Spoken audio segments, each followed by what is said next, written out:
through ministers. काफी autonomy of functioning थी.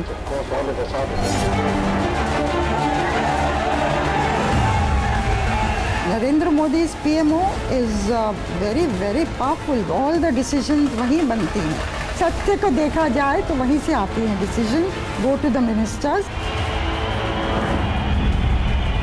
वाजपेयी का पीएमओ बहुत पावरफुल था. ब्रजेश मेहता को तो डी फैक्टो प्रधानमंत्री कहते थे और डिसीजन उनके थ्रू जाती थी. नरेंद्र मोदी के पीएमओ ऐसे नहीं है. से मैं अभिभूत हूँ. मैं आप सभी का सर झुका करके वंदन करता हूँ. और बाबू जगजीवन राम का नाम आया था, लेकिन उसको रूल आउट किया गया. इस कंसिडरेशन के लिए दलित थे. देश पर असर डालने वाले फैसलों का रास्ता या तो खुद सबसे ताकतवर कुर्सी पर बैठे प्रधानमंत्री के दिमाग से निकलता है या फिर उनके दफ्तर यानी पीएमओ या उनके करीबियों के जरिए.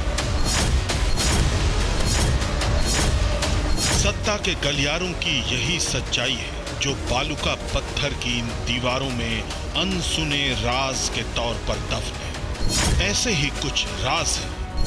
इंदिरा गांधी ने जगजीवन राम को प्रधानमंत्री बनने से कैसे रोका?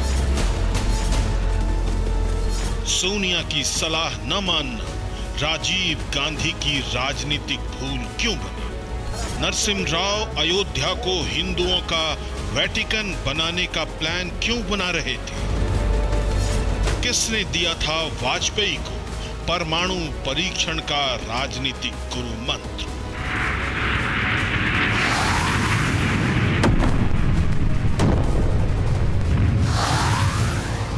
क्या करा जाए आप बताइए.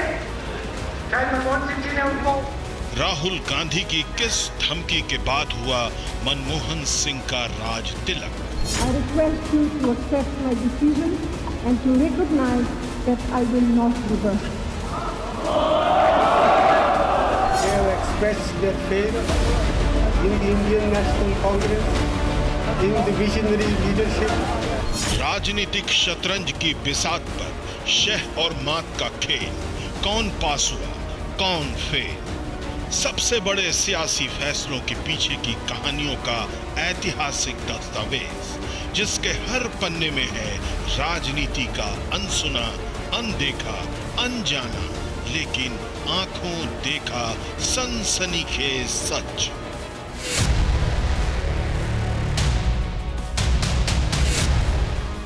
नमस्कार. देश की आजादी के 76 बरसों में 15 प्रधानमंत्री हुए. इस दौरान प्रधानमंत्रियों ने ऐसे फैसले लिए जिसने देश की सियासत की दशा और दिशा बदल दी. इंदिरा गांधी ने इमरजेंसी लगाई. राजीव गांधी ने राम मंदिर का ताला खुलवाया. वीपी सिंह ने मंडल कमीशन लागू किया. पीवी नरसिम्हा राव के समय बाबरी मस्जिद गिरी. अटल बिहारी वाजपेयी के समय परमाणु परीक्षण हुआ और मनमोहन सरकार ने अपनी सरकार को दांव पर लगाकर अमेरिका से परमाणु करार किया. सवाल है, इन प्रधानमंत्रियों ने ऐसे ऐतिहासिक फैसले कैसे लिए? ऐसे फैसले लेते वक्त उनके दिमाग में क्या क्या चल रहा था? वो कारण कौन से थे जिन्होंने प्रधानमंत्रियों को फैसले लेने पर मजबूर किया? इन सवालों का जवाब टुकड़ों में बहुत से लोगों के पास होगा, लेकिन उन टुकड़ों को जोड़कर टीवी 9 भारतवर्ष असली कहानी पहली बार लोगों के सामने ला रहा है. लगभग 4 दशक तक राजनीतिक गलियारों की हर हलचल को करीब से देखने वाली वरिष्ठ पत्रकार नीरजा चौधरी ने एक किताब लिखी है, हाउ प्राइम मिनिस्टर्स डिसाइड, यानी प्रधानमंत्री निर्णय कैसे लेते हैं. तो देखिए टीवी 9 भारतवर्ष की खास पेशकश पीएम फाइल्स, जिसमें पहला एपिसोड इंदिरा गांधी से जुड़ा है.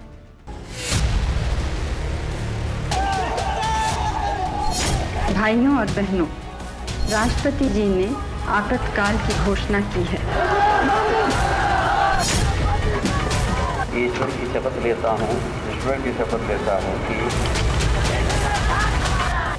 25 जून 1975 को देश में इमरजेंसी लागू होने से लेकर 1977 में कांग्रेस पार्टी की बुरी तरह हार की कहानी सबको पता है. 24 मार्च 1977 को पीएम बने मोरारजी देसाई की सरकार लेता हूँ, ईश्वर की शपथ लेता हूँ कि जो विषय 28 जुलाई 1979 को गिराकर इंदिरा गांधी ने ही चौधरी चरण सिंह को प्रधानमंत्री बनवाया था।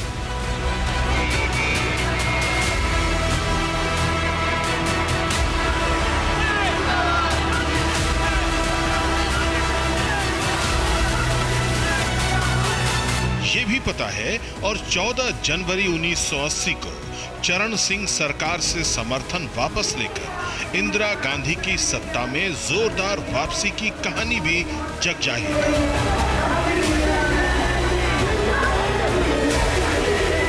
One feels exceedingly humble when we see the faith and trust of the people. I can only thank the people and I लेकिन ये बात बहुत कम लोगों को मालूम होगी कि इंदिरा गांधी ने जनता पार्टी की सरकार के खिलाफ जो जाल बुना, उसकी वजह न तो मोरारजी देसाई थे और न ही चौधरी चरण सिंह। इंदिरा गांधी का असली टारगेट थे बाबू जगजीवन राम।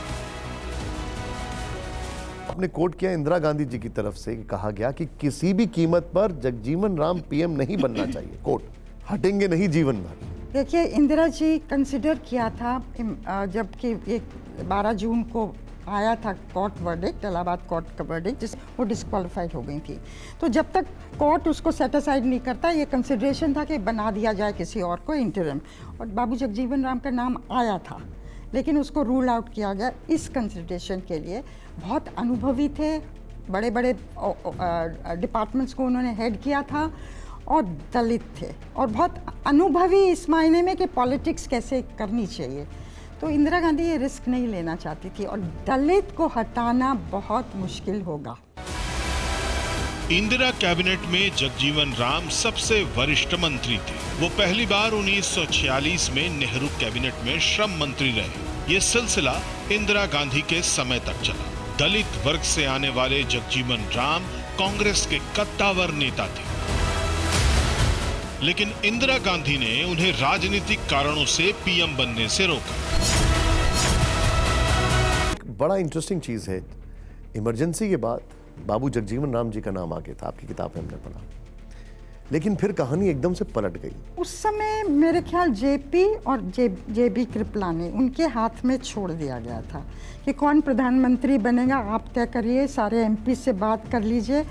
तो उनका कोई हाई कमांड, वो किसी पार्टी के नहीं थे, उनका एक मॉरल स्टैचर था और उनको राइटली और रॉन्गली लगा कि बाबू जगजीवन राम ने इमरजेंसी की सपोर्ट की थी, बाकी लोग मोरारजी देसाई जेल गए थे इमरजेंसी के खिलाफ, तो उन्होंने, और पार्टी डिवाइड ना हो इसलिए भी ये चीज़ निकाली गई कि डिसीजन को छोड़ दिया जाए इन दो लोगों के हाथ।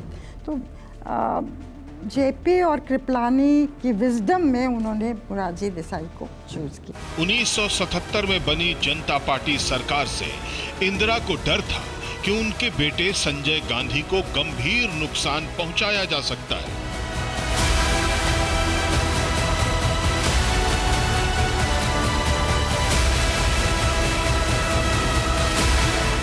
इमरजेंसी के दौरान नसबंदी अभियान से मुस्लिम समुदाय की नजर में संजय गांधी विलेन बन चुके थे।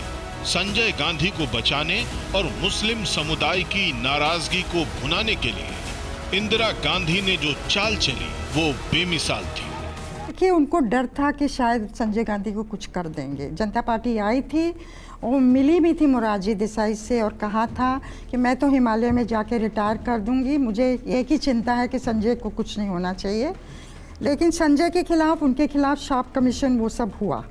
फिजिकली मोरारजी देसाई और जेपी ने उनको रीअश्योर किया था कि कुछ फिजिकली नहीं होगा, लेकिन कोई मंदिर नहीं होगा 77 और 80 के बीच में जो वो जहाँ वो नहीं गई। और एक हिंदू चेहरा जो उनका सामने आया 80 तक, और मैंने किताब में लिखा है कि आरएसएस ने भी उनको सपोर्ट किया 1980 के इलेक्शन में, और इंदिरा गांधी का चेहरा हिंदू था तो आरएसएस उनकी तरफ झुका था। और इंदिरा गांधी ने 77 इलेक्शन में भी आरएसएस की हेल्प मांगी थी, कहा कि संघ चुनाव से अलग हो जाए, जो जनता पार्टी को सपोर्ट करने की बात थी। बट बाला साहब देवरस ने मैसेज भेजा कि हमने कमिट कर दिया है कि हम जनता पार्टी को सपोर्ट करेंगे, इलेक्शन के बाद बात होगी। तो उसके बाद के इलेक्शंस में भी आरएसएस ने सपोर्ट किया। 1984 इलेक्शन में नानाजी देशमुख तो ओपनली बोले थे कि कांग्रेस के लिए वोट होना चाहिए। 1989 इलेक्शन में आर.के. धवन से मिलने गए थे, उन्होंने बुलाया था गोविंदाचार्य को हेल्प मांगने के लिए, और गोविंदाचार्य कहते हैं, मैंने ये भी कहा है, उनको याद है कैसे उनको समोसा और काजू भी दिए थे खाने के लिए चाय के साथ, इतना भी उनको याद है। तो रिपीटेडली ये टच में रहते थे। Indira Gandhi wanted to use the RSS also wanted to use Indira Gandhi. उनको लगता था एक हिंदू चेहरा बन सकती हैं, रिप्रेजेंटेटिव बन सकती हैं। राजीव के बारे में भी वो ये मानते। इंदिरा गांधी एक तरफ राज नारायण और चौधरी चरण सिंह के साथ मोरारजी देसाई की सरकार गिराने में जुटी थी, तो उसी दौरान एक सेक्स स्कैंडल ने जगजीवन राम के पीएम बनने की उम्मीदों को हमेशा के लिए खत्म कर दी। ये सेक्स स्कैंडल जगजीवन राम के बेटे सुरेश राम का था, जिसकी तस्वीर संजय गांधी की पत्नी मेनका गांधी की मैगजीन सूर्या में छपी थी। देखिए, जो मैंने कहा ना कैसे इंदिरा जी आई, वो जो कूटनीति यूज की 1980 में 33 महीने में कैसे बाउंस बैक किया, उसमें संजय गांधी का बहुत बड़ा हाथ था। तो इंदिरा जी ने राजनारायण को अपनी तरफ किया, जिन्होंने उनको बाहर किया था, हराया था। जेपी को न्यूट्रलाइज किया, जिन्होंने पूरी मूवमेंट खड़ी की थी, बिहार मूवमेंट, उनके रेजिग्नेशन के लिए। बाबू जगजीवन राम को साइडलाइन कर दिया, क्योंकि वो मानती थी वो एक थ्रेट हो सकते हैं। तो बहुत सिस्टमैटिकली उन्होंने किया, और फिर अपनी पॉलिटिक्स को हिंदुआइज किया कि जो मुसलमान छोड़ के चला गया है उसको कैसे ऑफसेट किया जाए। मुझे चिंता नहीं है कि मैं जीवित रहूं या नहीं रहूं। 1980 के चुनाव में इंदिरा गांधी को अपने राजनीतिक जीवन की सबसे बड़ी जीत मिली थी, जिसमें आरएसएस का बड़ा रोल था। उस समय हम युद्ध के छाया में थे। कुछ लोगों को ये भी घबराहट हुई कि शायद बम न पड़ जाए। आरएसएस को इंदिरा गांधी में एक हिंदूवादी नेता की झलक दिखाई दे रही थी। फिर इंदिरा गांधी की हत्या के बाद कांग्रेस की इमेज हिंदू विरोधी पार्टी की क्यों बनी? हाउ प्राइम मिनिस्टर्स डिसाइड्स में नीरजा चौधरी ने वो कहानी भी लिखी है, जिसमें सबसे अहम किरदार थी सोनिया गांधी।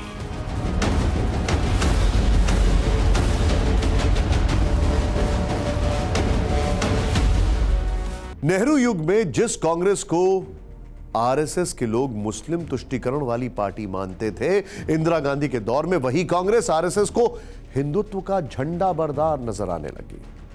फिर ऐसा क्या हुआ कि इंदिरा की विरासत संभालने वाले राजीव गांधी रास्ते से भटक गए?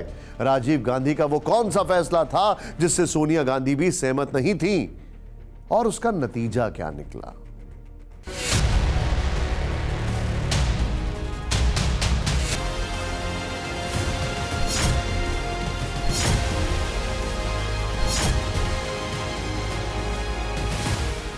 इंदौर की शाह बानो का केस अब तक लोगों को याद है। शाह बानो को शादी के 45 साल बाद उनके शौहर और जाने माने वकील मोहम्मद अहमद खान ने 1978 में गुजारा भत्ता देना भी बंद कर दिया। मामला सुप्रीम कोर्ट में आया तो तत्कालीन चीफ जस्टिस वाई.वी. चंद्रचूड़ की अध्यक्षता वाली संविधान पीठ ने 23 अप्रैल 1985 को शाह बानो के पक्ष में फैसला सुनाया। बुजुर्ग शाह बानो को गुजारा भत्ता देना होगा। यह फैसला सुनकर मुस्लिम धर्म गुरु और उलेमा भड़क गए। उन्होंने सुप्रीम कोर्ट के फैसले को शरीयत के खिलाफ बताया। उनके आंदोलन से तत्कालीन प्रधानमंत्री राजीव गांधी परेशान हो गए, जिनके पास तब 415 सांसदों का प्रचंड बहुमत था, और तब तक बोफोर्स कांड का भूत भी उनके पीछे नहीं पड़ा था।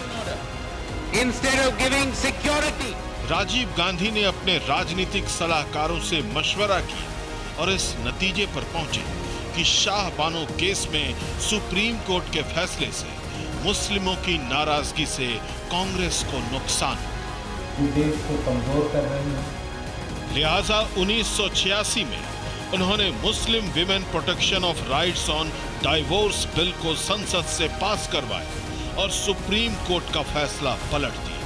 ये कहानी पुरानी है और सबको पता है कि राजीव गांधी को तब उनकी सरकार के ही मंत्री आरिफ मोहम्मद खान ने आगाह किया था कि वो गलती कर रहे हैं।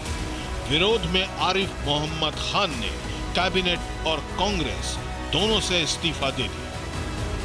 आरिफ मोहम्मद खान के अलावा एक और शख्स थी जिन्होंने राजीव गांधी को समझाया था कि वो शाह बानो केस में सुप्रीम कोर्ट का फैसला पलटने की गलती ना करे। मुस्लिम वेमेन बिल को वो लाना चाह रहे थे जब, क्योंकि मुस्लिम बहुत प्रेशर, शाह बानो का जजमेंट हमको मालूम है, एक बूढ़ी महिला को डाइवोर्स कर दिया उसके हस्बैंड ने 45 इयर्स ऑफ मैरिज के बाद, और उसको मेंटेनेंस मिला तो पूरी मुस्लिम कम्युनिटी खड़ी हो गई कि मुस्लिम पर्सनल लॉ का वायलेशन है ये, और उसके प्रेशर में आके उन्होंने मुस्लिम वुमेन बिल की ड्राफ्ट किया और लाना चाह रहे थे जी। तो उसमें सोनिया जी ने ये कहा था, जो कि डीपी त्रिपाठी वहाँ मौजूद थे, उन्होंने मुझे बताया ये और टेप पे बताया था ये, कि सोनिया जी ने कहा कि अगर आप मुझे नहीं कन्विंस कर सकते इसके बारे में कि इस महिला को अपने राइट्स मिलने चाहिए, तो आप देश को क्या कन्विंस करेंगे। राजीव गांधी ने सोनिया की बात नहीं मानी, जो उन दिनों राजनीति से कोसों दूर थी। उनके इस फैसले ने बीजेपी को मौका दे दिया, जो तब तक राम मंदिर आंदोलन से दूर थी। बीजेपी ने शाह बानो केस को मुद्दा बनाकर कांग्रेस पर मुस्लिम तुष्टीकरण का आरोप लगाना शुरू कर दिया। अब हिंदू विरोधी पार्टी होने का माहौल बनता दिखा तो राजीव गांधी ने अयोध्या में राम मंदिर का रोक दिया।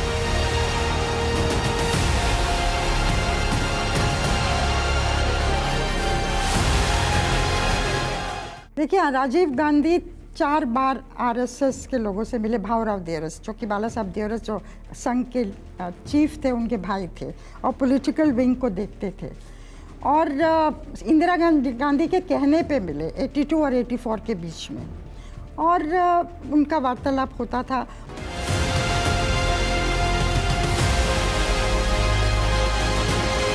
राजीव गांधी का हर दांव फेल हो गया।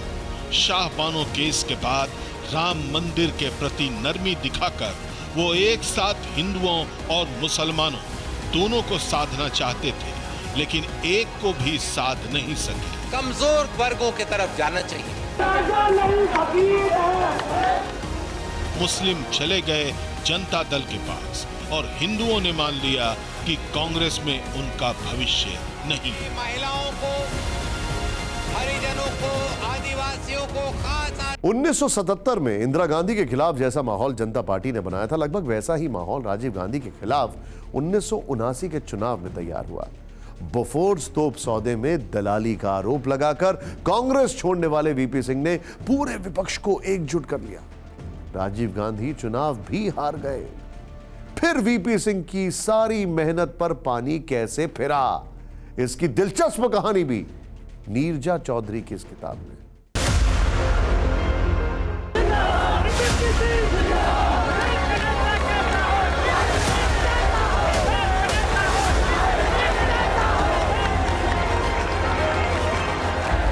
एक तरफ बोफोर्स घोटाले से पैदा हुई लहर और दूसरी ओर विश्व हिंदू परिषद की अगुवाई में राम मंदिर आंदोलन। मंदिर बनाने से कोई सरकार या न्यायालय हमको रोक नहीं सकती, नहीं। इसके बीच फंसी कांग्रेस का 1989 के चुनाव में बेड़ा गर्क हुआ।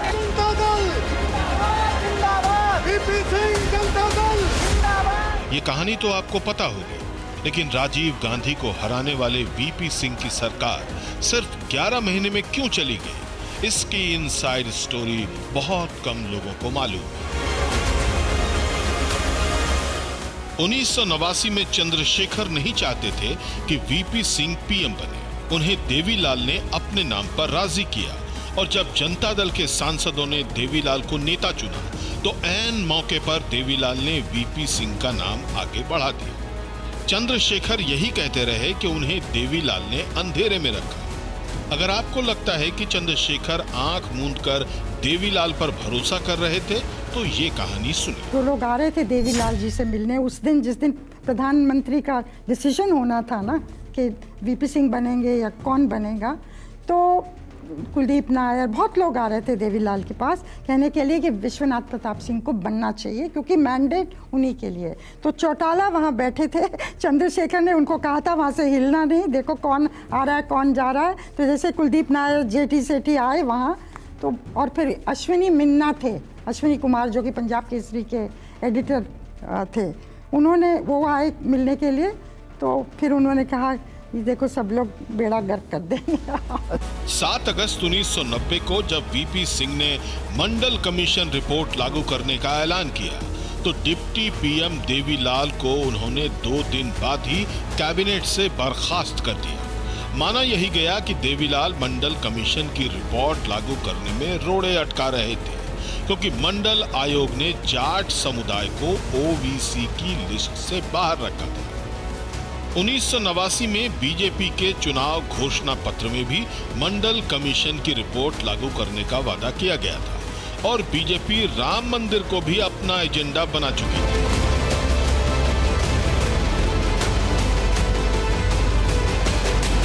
इसलिए माना गया कि कमंडल यानी हिंदुत्व की राजनीति के जवाब में वीपी सिंह ने मंडल की राजनीति को हवा दी। लेकिन प्राइम मिनिस्टर वीपी सिंह को डर किसी पार्टी या नेता से नहीं, बल्कि कुछ उद्योगपतियों से था। सिर्लेस अपने मनी बैग्स लेके सारे होटल्स में आ गए थे दिल्ली में। तो चाहे एमपीज चाहते थे कि वीपी सिंह प्रधानमंत्री बने, ग्राउंड का जो सेंटिमेंट था ड्यूरिंग कैंपेन क्लियर था कि वीपी सिंह बने, उनको विकल्प के रूप में देख रहे थे लोग। पर क्या ये जो प्राइस है उनसे हाथ से निकल जाएगा, क्योंकि मनी बैग्स बहुत एक्टिव थे, एमपीज को बुला रहे थे होटल रूम। नीरजा चौधरी मानती हैं कि वीपी सिंह की मंडल की राजनीति से 2 बड़े बदलाव हुए। पहला ये कि पीएम की कुर्सी से गांधी नेहरू परिवार दूर हो गया, और दूसरा देश की राजनीति में ओबीसी नेता हावी होते चले गए। और मंडल की टाइमिंग जो थी ना, वो भी सर्वाइवल की टाइमिंग थी उनकी सरकार की। उनको लगा कि ये सब कम्युनिटीज़ ओबीसीज मेरे पास आ जाएंगी, तो वो ओबीसी कम्युनिटीज़ आई बट और लोगों के पास आई। तो उन्होंने एक बार कहा था मैंने गोल तो किया बट सेल्फ गोल हो गया। अयोध्या में बाबरी मस्जिद ध्वस्त हुई, तब केंद्र में कांग्रेस की सरकार थी। प्रधानमंत्री पीवी नरसिम्हा राव पर आरोप लगा कि ढांचा ध्वस्त करवाने में उनकी मौन सहमति थी। हालांकि बाद में उन्होंने मुस्लिम समुदाय के लोगों से वादा किया कि वो फिर से मस्जिद बनवाएंगे। पीएम नरसिम्हा राव के उस वादे पर मुस्लिम समुदाय ने भरोसा क्यों नहीं किया, इसकी इनसाइड स्टोरी भी आपको दिखाते हैं।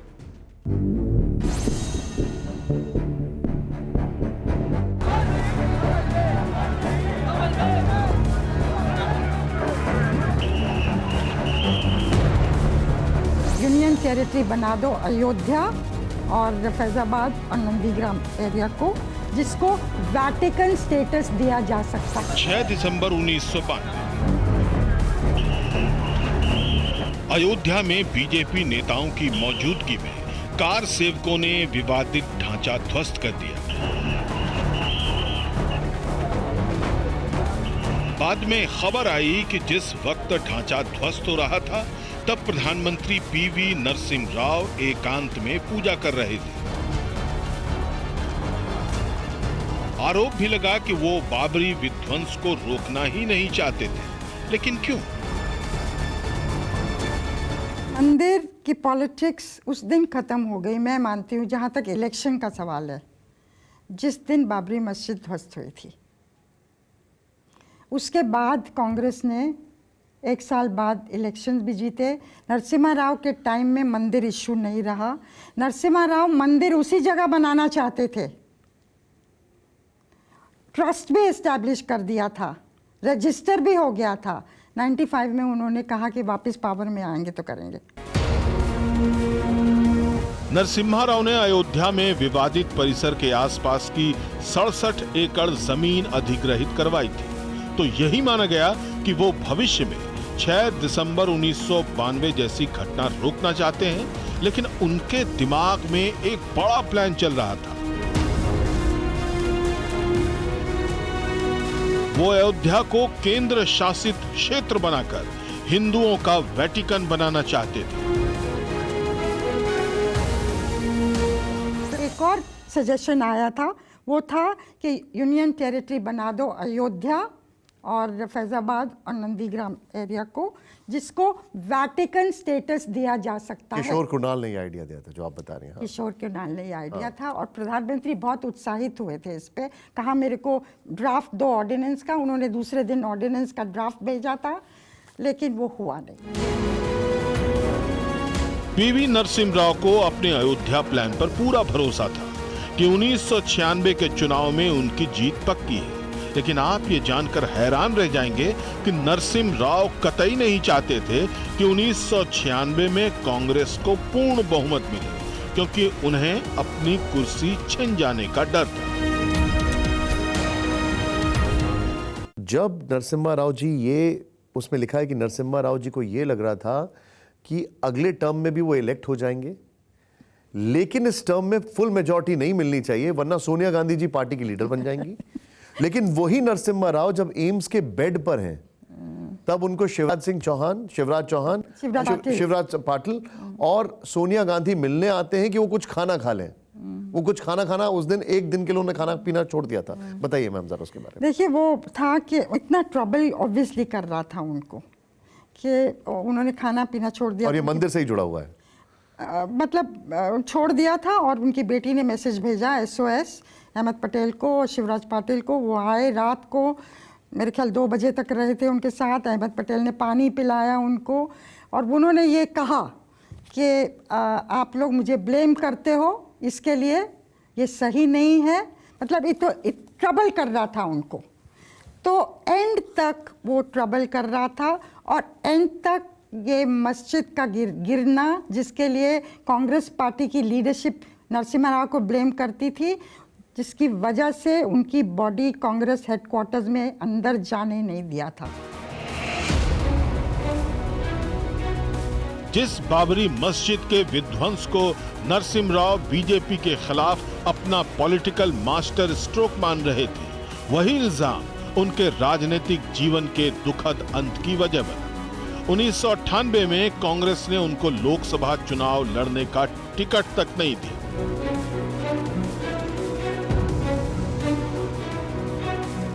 आजादी के बाद देश की दशा और दिशा बदलने वाली 2 घटनाएं पीवी नरसिम्हा राव के कार्यकाल में हुई। पहली घटना थी आर्थिक उदारीकरण की नीति और दूसरी बाबरी मस्जिद का विध्वंस। हालांकि इसमें किसी का भी सियासी फायदा कांग्रेस को नहीं मिला। सत्ता कांग्रेस के हाथ से फिसलकर बीजेपी के दिग्गज अटल बिहारी वाजपेयी के हाथ में आ गई। दुनिया के मंच पर भारत को बड़ी शक्ति के रूप में स्थापित करने का श्रेय अटल बिहारी वाजपेयी को जाता है।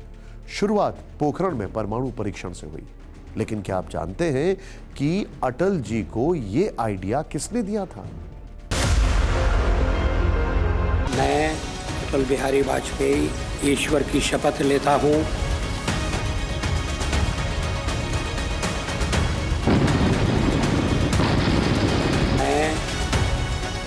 अटल बिहारी वाजपेयी। 19 मार्च 1998 बीजेपी के दिग्गज अटल बिहारी वाजपेयी दूसरी बार पीएम पद की शपथ ले रहे थे। मैं मेरे विचार के लिए लाया जाएगा अथवा मुझे ज्ञात होगा। सरकार गठबंधन की थी, इसलिए कॉमन मिनिमम प्रोग्राम के तहत बीजेपी को अपने चुनावी एजेंडे राम मंदिर, यूनिफॉर्म सिविल कोड और आर्टिकल 370 को ठंडे बस्ते में डालना पड़ा। ये सवाल चर्चा में था कि बीजेपी अब क्या करेगी। गठबंधन की मजबूरियों में हिंदुत्व के मुद्दे से अलग हुई बीजेपी की नई राजनीतिक पहचान क्या होगी? जवाब 54 दिन बाद सामने था। पोखरण में दूसरा परमाणु परीक्षण। Today at 15:45 hours, India conducted 3 underground nuclear tests in the Pokhran range. Pokhran में दूसरा परमाणु परीक्षण।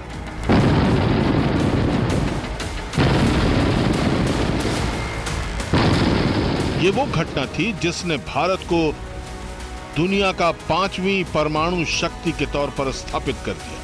हर हिंदुस्तानी की रगों में राष्ट्रवाद लहू की तरह दौड़ने लगा।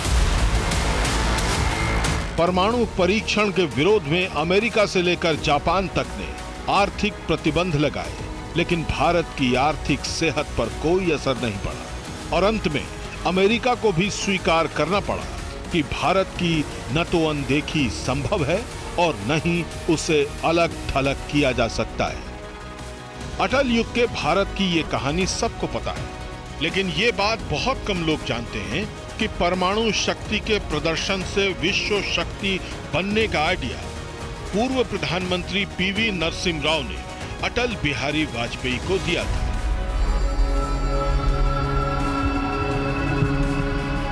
और वो भी तब जब 1996 में नरसिम्हा राव को अटल बिहारी वाजपेयी ने ही सत्ता से बाहर किया था।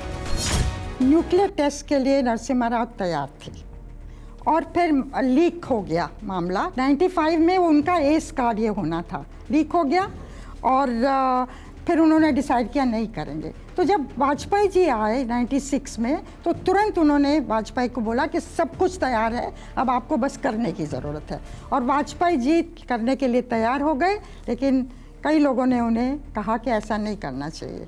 तो ये भी माना जाता है कि शायद अमेरिकन प्रेशर भी था, कैबिनेट सेक्रेटरी उसके अगेंस्ट थे कि आगे की सरकार आएगी वो सवाल करेगी अगर मेजॉरिटी नहीं प्रूव होती है। तो खैर वाजपेयी जी ने स्थगित कर दिया, फिर 98 में आए तो तुरंत किया।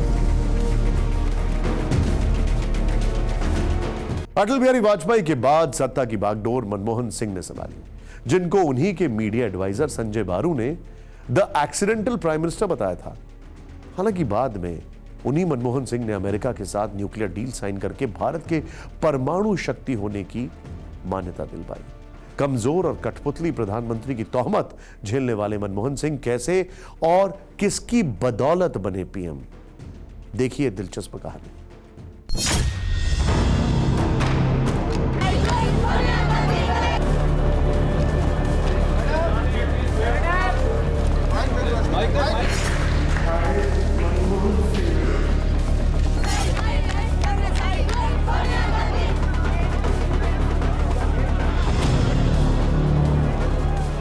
एक सस्पेंस थ्रिलर जैसा था साल 2004 का लोकसभा चुनाव। अटल बिहारी वाजपेयी की सरकार अपनी लोकप्रियता के शिखर पर थी।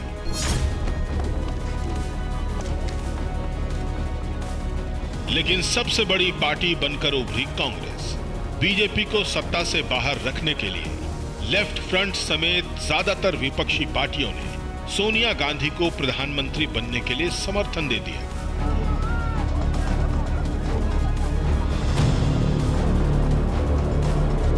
लेकिन जो ताज सोनिया गांधी के सिर पर सजाया जाने वाला था, वो ऐन मौके पर डॉक्टर मनमोहन सिंह के सिर पर खुद सोनिया गांधी ने रख दिया।